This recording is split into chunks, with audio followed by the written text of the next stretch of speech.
امیر المؤمنین حضرت علی رضی اللہ تعالیٰ عنہ کا دور خلافت تھا۔ ایک نوجوان گھبرایا ہوا اور یہ کہتا ہوا حاضر ہوا کہ اے حکم الحاکمین، مجھ میں اور میری ماں میں فیصلہ فرما۔ میری ماں نے 9 ماہ تک مجھے شکم میں رکھا، پھر وضع کے بعد 2 سال تک مجھے دودھ پلایا۔ جب میں جوان ہو گیا تو اس نے مجھے گھر سے نکال دیا اور میری فرزندی کا انکار کر بیٹھی، اور اب کہتی ہے کہ وہ پہچانتی بھی نہیں۔ امیر المؤمنین نے فرمایا تیری والدہ کہاں ہے؟ نوجوان نے کہا فلاں قبیلہ کے فلاں مقام میں رہتی ہے۔ امیر المؤمنین نے فرمایا اس نوجوان کی ماں کو میرے پاس لایا جائے۔ آپ کی حکم کی تعمیل ہوئی اور اس عورت کو 4 بھائیوں اور 40 مسموعی گواہوں سمیت لایا گیا، جو اس بات کی قسم کھاتے تھے کہ یہ عورت اس نوجوان کو جانتی بھی نہیں، بلکہ یہ نوجوان جھوٹا اور ظالمانہ دعویٰ کر رہا ہے۔ اس کا مطلب اس بات سے یہ ہے کہ وہ اس عورت کو اس کے قبیلے میں ذلیل کرے، حالانکہ اس عورت کا بھی نکاح بھی نہیں ہوا، پھر بچہ کہاں سے جنتی؟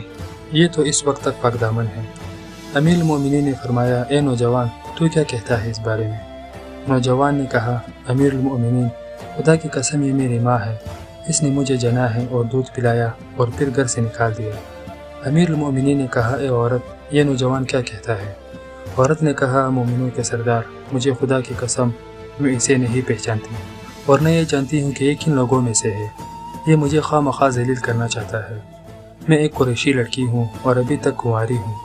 امیر المؤمنین نے فرمایا تو کیا اس معاملے میں تیرے پاس گواہ ہے؟ عورت نے کہا ہاں یہ ہے۔ اس کے بعد فوراً 40 گواہ قسم کھانے والے آگے بڑھے، جنہوں نے قسمیں کھا کر عورت کے حق میں گواہی دی اور نوجوان کو جھوٹا بتلایا۔ امیر المؤمنین نے فرمایا اچھا، تو آج میں تمہارے درمیان ایسا فیصلہ نافذ کروں گا جس کو مالک عرش پسند فرمائے گا۔ کیوں یہ عورت تیرا کوئی ولی ہے؟ عورت نے کہا کیوں نہیں، یہ میرے بھائی ہے۔ امیر المؤمنین اس کے بھائیوں سے مخاطب ہو کر فرمایا کیا میرا حکم تمہارے لیے اور تمہاری بہن کے لیے قابل قبول ہوگی؟ چاروں بھائیوں نے کہا ہاں امیر المؤمنین، جو فرمایا ہمیں قبول ہے۔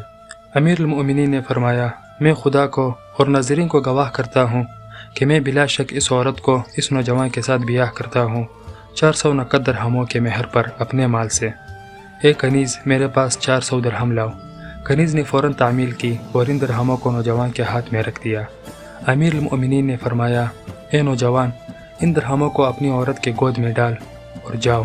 اب میرے پاس اس حالت میں آنا کہ تجھ میں نہانے کا اثر ہو، یعنی بعد مباشرت و غسل کے حاضر ہونا۔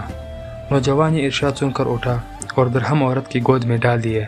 عورت چلا کر اے امیر المؤمنین، جہنم جہنم، کیا آپ یہ چاہتے ہیں کہ آپ مجھے میرے فرزند سے بیاہ دے؟ بخدا یہ میرا فرزند ہے۔ میرے بھائیوں نے ایک کمینے آدمی سے میرا عقد کر دیا تھا جس میں سے میں نے یہ فرزند جنا۔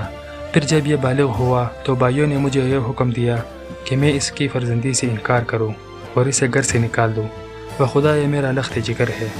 امیر المؤمنین نے فرمایا اچھا جاؤ، اپنے فرزند کو گھر لے جاؤ۔ حضرت علی رضی اللہ تعالیٰ عنہ باب مدینۃ العلم تھے، اور یہ اس پاک علم کا نتیجہ تھا کہ ایسے مشکل مسائل بڑی آسانی سے حل فرما لیتے تھے، اور اس قسم کی مشکلات علم دین ہی سے حل ہوتی ہے۔ جزاک اللہ۔